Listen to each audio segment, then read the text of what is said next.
Your brain has been lying to you. You think you avoid people because you're introverted, or anxious, or just not social. But here's what's actually happening. You're not avoiding people. You're avoiding a sensation, a feeling your nervous system mistook for danger. And that feeling? It's been running on autopilot for years. Your brain installed 3 hidden protection programs, and they've been keeping you small, exhausted, and convinced that isolation is safer than connection. By the end of this video, you'll know what those 3 programs are, why they activate before you can even think, and the 2 moves that shut them down, without faking confidence or forcing yourself to change. The first one? It started with a moment you've probably forgotten, but your body never did. If you avoid people, it often starts with a feeling that doesn't make sense. An invite shows up, and your body reacts like you're walking into danger. Your chest tightens, your stomach drops. Logically, it's just a dinner, but your nervous system doesn't agree. Here's why.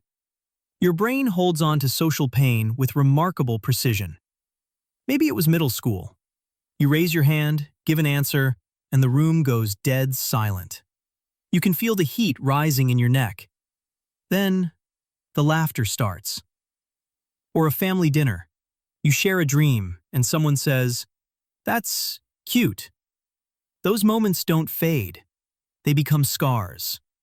Research shows intense social humiliation or rejection can create trauma-like responses in the brain. The wound isn't physical, but the nervous system reacts as if it were. Psychology calls this social trauma.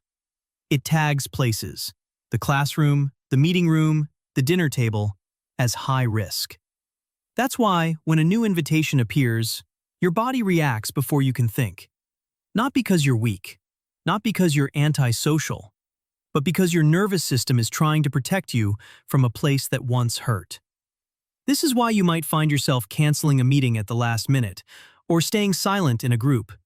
Not because you lack ideas, but because your brain is guarding an old wound.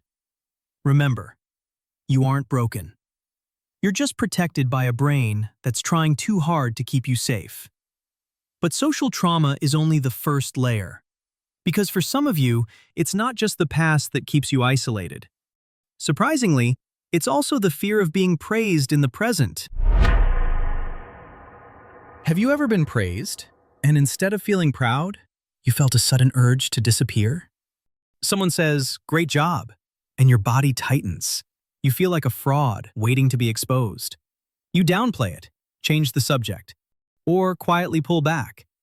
On the surface, it makes no sense. But psychology has a name for this: bivalent fear of evaluation.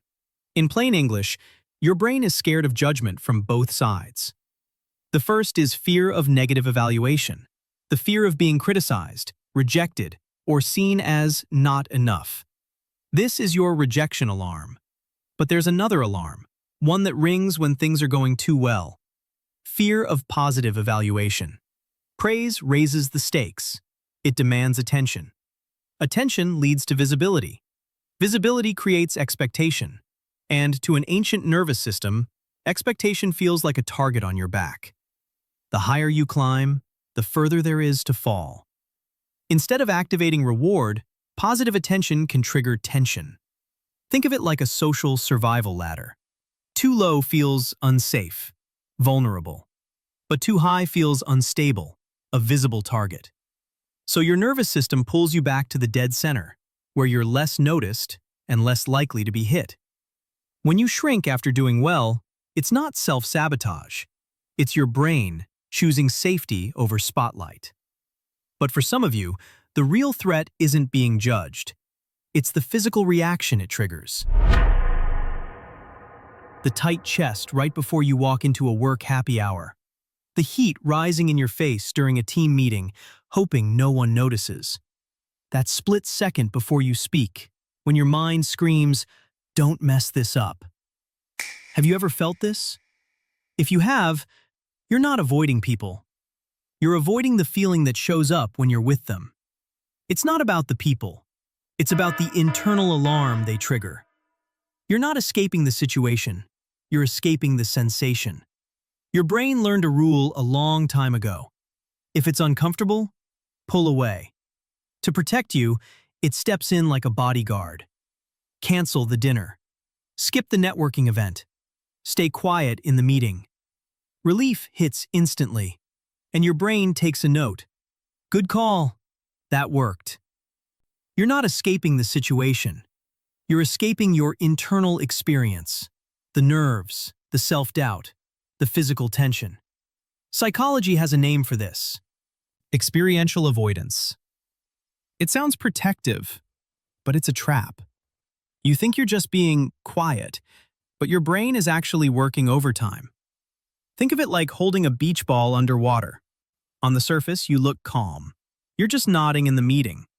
But underneath, you're using every ounce of strength to keep your nerves and your self-doubt from popping up. It's exhausting.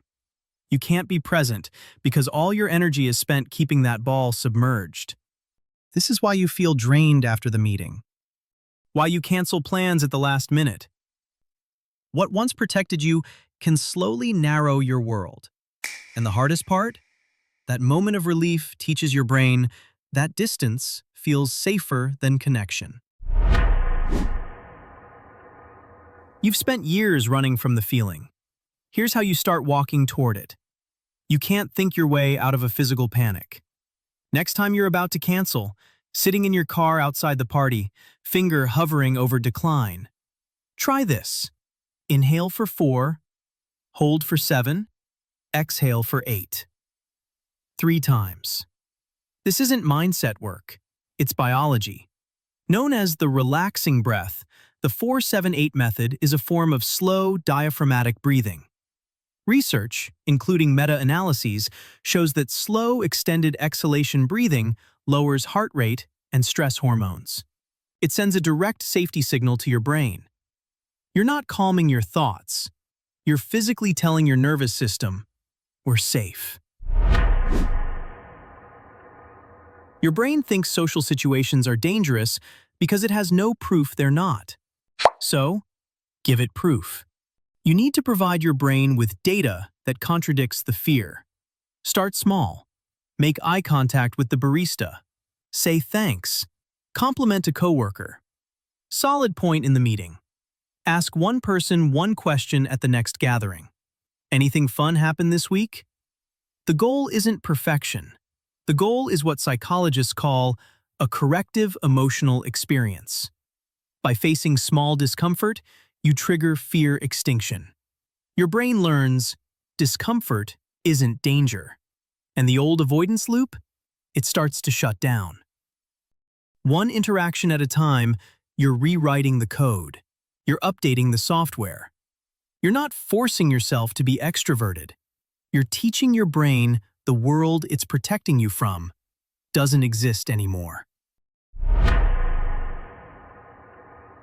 You don't avoid people because you're broken. You avoid them because your brain is running protection programs that are working too hard.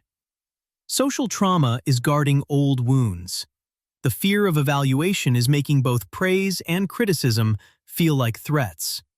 Experiential avoidance runs from your own feelings. None of this is your fault. But now you know why it happens. And that changes everything. The alarm isn't accurate. The threat isn't real. The feeling is survivable. And most importantly, you now know the truth. You're not avoiding people because they're dangerous. You're avoiding them because your system thinks the feeling is. But you're stronger than your system knows. Pick one small move. Try it. Feel it. A false alarm doesn't have to decide your future. If this reframes something for you, hit subscribe. There's more coming. I'll see you in the next one.